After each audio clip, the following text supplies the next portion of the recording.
Hello aspirants, आज हम world geography one liner series के अंडर जो टॉपिक पढ़ेंगे वो है द प्लैनेट्स, जिन्हें हिंदी में कहते हैं ग्रह। अब देखिए, टोटल 9 प्लैनेट्स होते थे पहले, बट प्रेजेंट में 8 प्लैनेट्स हैं। कंसेप्ट क्या है वो हम डिस्कस करेंगे, बट उससे पहले प्लैनेट्स का नाम एक सीक्वेंस में पता होना बहुत ज़रूरी है। वैसे तो मैंने यहाँ पे ट्रिक भी लिखी है, बिल्कुल ईजिएस्ट ट्रिक मैंने गूगल पे ही सर्च की है, वहीं से लिखी है, लेकिन मुझे लगता है कि हमारे ही सोलर सिस्टम के प्लैनेट्स हैं और सिर्फ 8 ही तो हमें याद करने हैं, तो उसमें हमें कोई दिक्कत नहीं आनी चाहिए, हमें ट्रिक की ज़रूरत नहीं पड़नी चाहिए। इफ़ यू आर न्यू, कोई बात नहीं, आप ट्रिक से याद करें, बट कोशिश करें कि आपको वैसे ही टिप्स पे हो जाएं प्लैनेट्स के नाम, क्योंकि बहुत बड़ी बात नहीं है, अभी तो हमें आगे चल के बहुत कुछ पढ़ना है, बहुत टफ चीज़ें भी समझनी है। ठीक है, सो ट्रिक है my very efficient mother just served us nuts. हर एक वर्ड का जो पहला अल्फाबेट है that stands for a planet, जैसे कि माई में M stands for Mercury, very में V स्टैंड्स फॉर वीनस, इस तरह से। तो प्लैनेट्स का सीक्वेंस क्या है? Mercury, Venus, Earth, Mars, Jupiter, Saturn, Uranus, Neptune.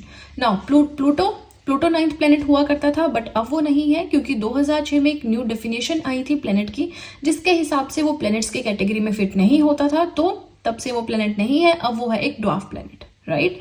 Now 8 planets जो है टोटल हमने पढ़ लिए, तो समझ आ गया। लेकिन प्लैनेट्स होते क्या हैं? ठीक है, opaque bodies, opaque, transparent, translucent क्या होता है साइंस के टर्म्स है और बहुत सिंपल टर्म्स है, तो मुझे लगता कुछ आपको डाउट होना चाहिए। ओपेक का मतलब हम बोल सकते हैं जैसे कि फॉर एग्जांपल ये मेरे पास एक कागज है, ठीक है, तो यहाँ पे जैसे लिखा है मैंने 8 प्लैनेट्स, अगर मैं इसको कवर कर दे रही हूँ यहाँ पे, तो क्या आप देख पा रहे हैं? नहीं देख पा रहे हैं, है ना। तो ये चीज़ आपकी हो गई ओपेक, जिसके थ्रू आप सामने वाली या दूसरी चीज़ नहीं देख सकते हैं। ट्रांसपेरेंट होता है एक, वो पॉलीथीन का लिफाफा आता है ना, ट्रांसपेरेंट सा, पारदर्शी से आप एक जगह से दूसरी जगह देख सकते हैं, वो होता है ट्रांसपेरेंट। ट्रांसलूसेंट क्या होता है? ये पेपर है, अगर मैं इसके ऊपर तेल की थोड़ी इस तरह से ड्रॉप्स डाल के उसको ऐसे करूं, तो क्या होगा? सामने अगले वाले पेज का मैं थोड़ा थोड़ा देख पाऊंगी, थोड़ा थोड़ा नहीं देख पाऊंगी, ठीक है, तो वो होता है ट्रांसलूसेंट। थोड़ा देख सकते हैं, थोड़ा नहीं देख सकते, ठीक है। तो ये थोड़ा सा हम अलग डायरेक्शन में चले गए साइंस की। सो प्लैनेट्स जो हैं ओपेक बॉडीज होती हैं, मतलब बीच में अगर प्लैनेट है तो उससे दूसरी साइड क्या है हम नहीं देख सकते, ठीक है। तो ये ओपेक बॉडीज होती हैं that continuously revolve around the sun, जो सूर्य के चारों ओर चक्कर लगाती रहती हैं, ठीक है। तो ये तो बिल्कुल बेसिक सी चीजें हमने पढ़ी प्लैनेट से रिलेटेड।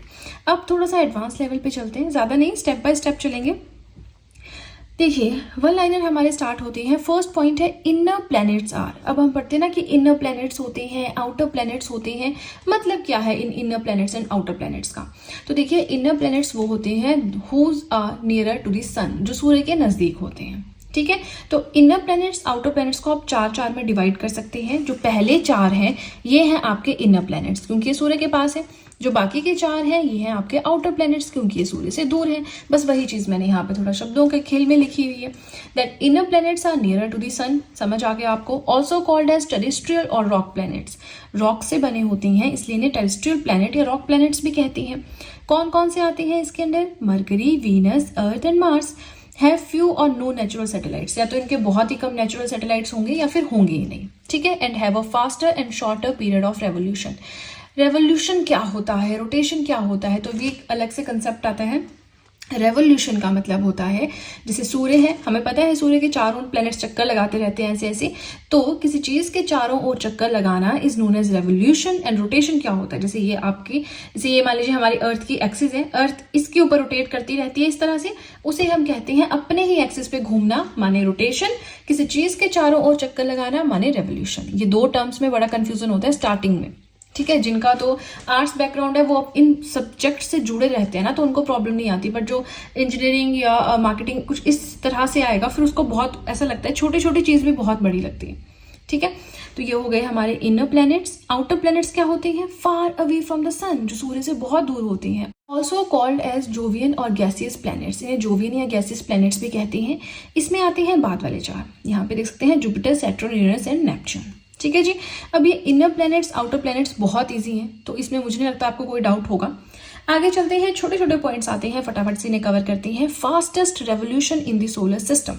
रेवोल्यूशन क्या होता है? किसी भी चीज के अराउंड चक्कर लगाना। हम बात कर रहे हैं सोलर सिस्टम एंड प्लैनेट्स की, तो ऑब्वियसली सन के अराउंड चक्कर लगाने की बात हो रही है ना।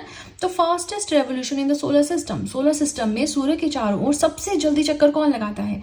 जो सूर्य के सबसे नजदीक होगा, क्योंकि देखिए ये आपका मान लीजिए सन है, तो इस तरह से इसके ऑर्बिट्स हैं, बहुत सारे प्लैनेट्स हैं। तो जो सबसे दूर है उसको एरिया भी तो कवर करने के लिए बहुत है ना, चक्कर कंप्लीट करने के लिए। जो सबसे नजदीक है उसको एरिया भी कम है चक्कर कंप्लीट करने के लिए। तो ऑब्वियसली जो सूर्य के सबसे नजदीक है वही फटाफट से रेवोल्यूशन कंप्लीट करेगा। सबसे नजदीक कौन सा है? मरकरी। अब ये चीजें आपने याद नहीं रखनी, क्योंकि नेक्स्ट वीडियो में भी हम कुछ ऐसे ही फैक्ट्स पढ़ेंगे। तो अगर आप हर एक चीज याद करेंगे तो मुश्किल हो जाएगा, समझ के करना पड़ेगा। ठीक है, जहां भी रटने वाला होता है मैं आपको बताती हूँ कि इसको याद ही कर लो, नहीं समझ आएगा या फिर ऐसे ही है, लेकिन जो चीज समझने वाली है वो तो समझ के करनी है ना। Now maximum diurnal range of temperature, इसका मतलब क्या होता है? इसका मतलब होता है ऐसा कौन सा प्लेनेट है जहां पे दिन को बहुत हाई टेम्परेचर हो जाता है और रात को बहुत लो टेम्परेचर हो जाता है। मतलब दिन को बहुत गर्मी, रात को बहुत सर्दी, और अगर उनकी रेंज निकालें तो बहुत बड़ी रेंज होती है, बड़ा डिफरेंस होता है दोनों में, है ना। वो होता है मरकरी में। क्यों? क्योंकि मरकरी में कोई एटमॉस्फेयर नहीं है। ठीक है, तो अब जैसे सनलाइट पड़ेगी तो एकदम से सब कुछ गर्म हो जाएगा, सनलाइट जब चली जाएगी, रात हो जाएगी, तो एकदम से सब कुछ ठंडा हो जाएगा, है ना। नाउ मरकरी में दिन के टाइम पे temperature 427 degree Celsius, 427 degree Celsius तक चला जाता है, और रात को -173 डिग्री सेल्सियस। तो 600 डिग्री सेल्सियस के अराउंड डिफरेंस आ रहा है ना। फिफ्थ पॉइंट आता है Mercury has no atmosphere no satellite. ना कोई सैटेलाइट है ना कोई एटमॉस्फेयर है, ये है mercury which is the first planet. ठीक है, थोड़े से फर्स्ट प्लेनेट के पढ़े, आगे चलते हैं। अर्थ ट्विन। अर्थ का ट्विन किसे कहते हैं? वीनस को कहते हैं, क्योंकि इसके शेप, साइज, लुक सब कुछ अर्थ जैसा है। Now Venus is also known as morning and evening star. इसे मॉर्निंग एंड इवनिंग स्टार के नाम से भी जाना जाता है। 7th पॉइंट आता है closest planet to the earth. Earth के सबसे नजदीक कौन सा प्लेनेट है? तो देखिए हम इसमें थोड़ा सा तुक्का भी मारे ना अगर, तो अर्थ के सबसे नजदीक या तो वीनस होगा या मार्स होगा। अब हमें यहाँ से तुक्का मारना है वीनस और मार्स में। 4 ऑप्शंस होंगे, उसमें वीनस और मार्स तो जरूर ही होंगे। तो अब अगर आपने पढ़ा है, आपको पता है कि वीनस सबसे नजदीक है, अदरवाइज तुक्के मारने वाली बात है। ठीक है, नाउ 8th पॉइंट आता है स्लोएस्ट रोटेशन इन सोलर सिस्टम। सोलर सिस्टम में सबसे धीरे धीरे रोटेशन, अब ध्यान दीजिए रेवोल्यूशन नहीं बोल रहे, रोटेशन बोल रहे हैं अपने एक्सिस पे, है ना। तो इसमें कुछ आपको समझना नहीं है, इसमें याद करना है। ठीक है, इसमें याद करना है धीरे धीरे रोटेट करता है जो अपने एक्सिस पे, वो है Venus, and it is known as the hottest planet in solar system. Solar system का सबसे गर्म प्लेनेट ये माना जाता है। ठीक है, नाउ 9th पॉइंट आता है, अब याद रखना हॉटेस्ट प्लेनेट है वीनस, लेकिन रेड प्लेनेट है मार्स, राइट। हाईएस्ट जो माउंटेन है, ये माउंटेन लिखा है मैंने शॉर्ट में, हाईएस्ट जो माउंटेन है मार्स पे वो है निक्स ओलंपिया, जिसकी हाइट 3 गुना है माउंट एवरेस्ट से। और मार्स के 2 सैटेलाइट्स हैं, कौन कौन से? Phobos and Deimos. ठीक है जी, अब हम पहुंच गए हैं आज के 10th पॉइंट की ओर। यहाँ पे हमारा वीडियो कंप्लीट नहीं होगा, अभी हमें और भी पॉइंट्स पढ़ने हैं, थोड़ा सा जस्ट पेशेंस बना के रखें। 10th पॉइंट है लॉर्ड ऑफ द हेवंस किसे कहते हैं? जुपिटर को कहते हैं। Largest of all the planets, 8 planets हैं, उनमें सबसे बड़ा प्लैनेट है Jupiter, and 71% of total mass of all planets.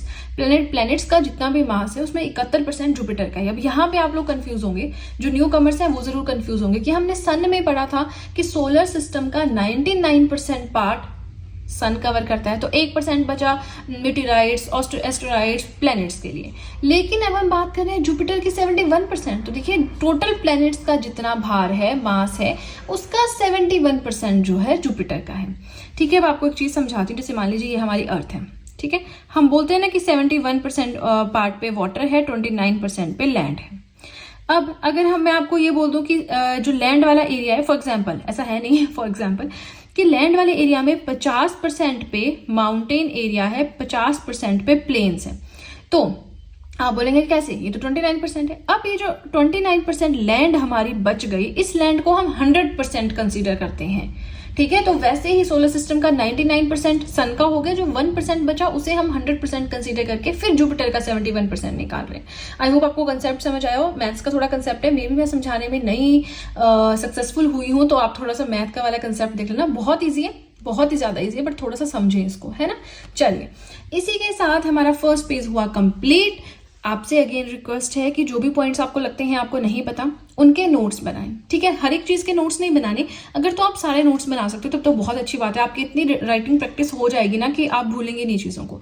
But अगर आपको फिर भी टाइम का इशू है, नहीं नोट्स बना सकते, लिखने में दिक्कत आती है, नहीं मन करता, नहीं अच्छा लगता, तो उसके इसमें जो पॉइंट्स नहीं पता एटलीस्ट उसके नोट्स तो बना लो, है ना। चलिए, फर्स्ट पेज हुआ कंप्लीट। अब सीधे चलते हैं अपने नेक्स्ट पेज की ओर। आज का 11th पॉइंट है फास्टेस्ट रोटेशन। रोटेशन मैंने आपको क्या बताया अपने एक्सिस पे इस तरह से।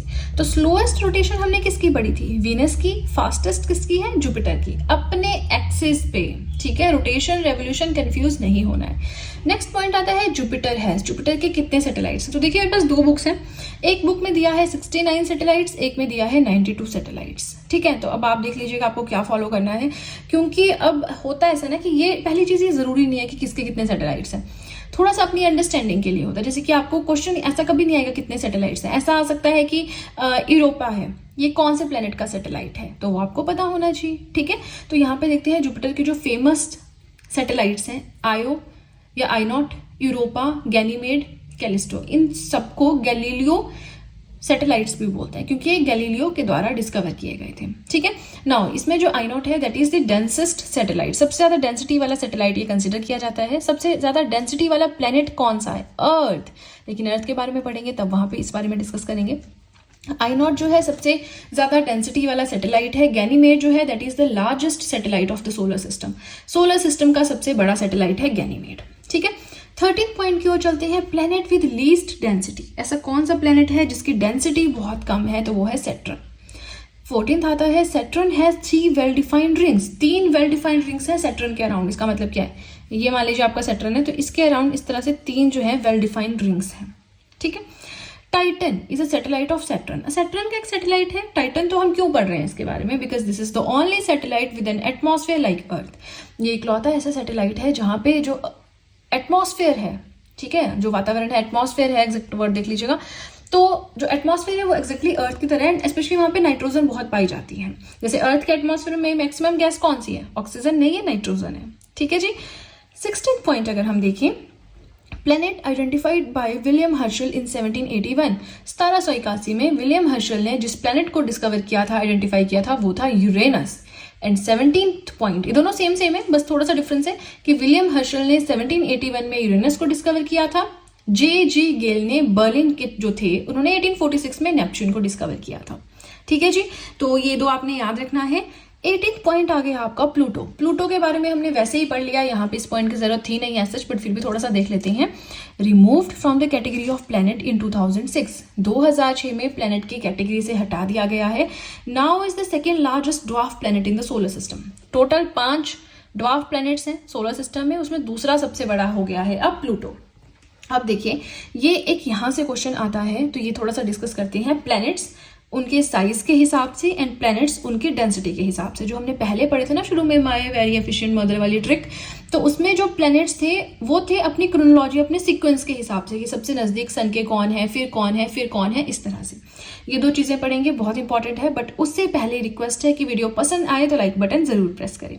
चलिए, planets according to decreasing size के हिसाब से, नहीं सबसे बड़ा फिर छोटा इस हिसाब से। तो देखिए एक चीज मैं आपको बताऊं, सारे नहीं याद करने होते, 3-4 शुरू के देखने होते, क्वेश्चन वहीं से आते हैं। ठीक है, तो साइज के हिसाब से हमने पढ़ा, lord of the heavens, largest planet कौन सा है, जुपिटर, सैटर्न, यूरेनस, नेपच्यून। एक चीज आप नोटिस कर रहे हैं, Mercury, Venus, Earth, Mars, Jupiter, Saturn, Uranus, Neptune. तो ये जो सीक्वेंस है, लास्ट वाले 4 एज इट इज यहाँ पे लिख दो, हो गया साइज के हिसाब से, है ना। बाकी आप देख सकते हैं अर्थ, वीनस, मार्स, मरकरी, कैसे याद करना है सारे वो आपके अपने उस पे है, लेकिन शुरू के 4 याद करने हैं। ठीक है, इसका तो सिंपल ही है, 5वां, 6वां, 7वां, 8वां प्लेनेट यहाँ पे लिख दो बस, है ना।